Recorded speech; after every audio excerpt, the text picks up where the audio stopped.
আমাদের মধ্যে মাননীয় প্রধানমন্ত্রী, তার একদিকে রয়েছেন শ্রী শ্রমিক ভট্টাচার্য, সঙ্গে রয়েছেন সিএম ডেজিগনেট শ্রী শুভেন্দু অধিকারীজি।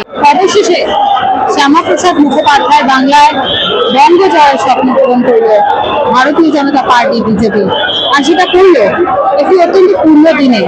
আজ 25শে বৈশাখ কবিগুরু রবীন্দ্রনাথ ঠাকুরের জন্মদিন, তাই শপথ গ্রহণ অনুষ্ঠানে তারা আজকের দিনটিকেই বেছে নিলেন। নিঃসন্দেহে আজকের এই দিনটি অত্যন্ত তাৎপর্যপূর্ণ, তার কারণ একদিকে 25শে বৈশাখ আর অন্যদিকে হচ্ছে বিজেপির প্রথম সরকার বাংলায় প্রতিষ্ঠিত হলো। মুখ্যমন্ত্রী হিসাবে শপথ নিলেন শুভেন্দু অধিকারী।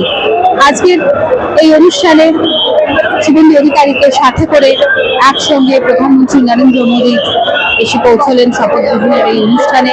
উপস্থিত ছিলেন বিজেপি রাজ্য সভাপতি শ্রমিক ভট্টাচার্য।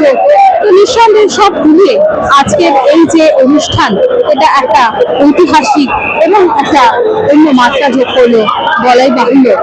এবং সর্বোপরি এখানে আজকে অন্য দুটো যে গুরুত্বপূর্ণ পদ, উপমুখ্যমন্ত্রীর পদ, উপমুখ্যমন্ত্রী হিসাবে শপথ নিলেন দিলীপ ঘোষ, উপমুখ্যমন্ত্রী হিসেবে শপথ নিলেন অগ্নিমিত্রা পাল।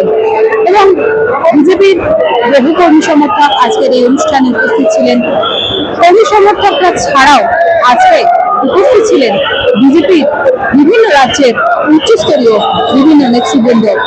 সব মিলিয়ে আজকের এই শপথ গ্রহণ অনুষ্ঠান বাঙালির আবেগ, বাঙালির আনন্দ এবং রাজনৈতিক যাত্রার এক অন্য সাক্ষী থাকলো। ক্যামেরা অজিত দাসের সঙ্গে সাথী নিয়োগী দাসের রিপোর্ট, ইমেজ বেঙ্গল, কলকাতা।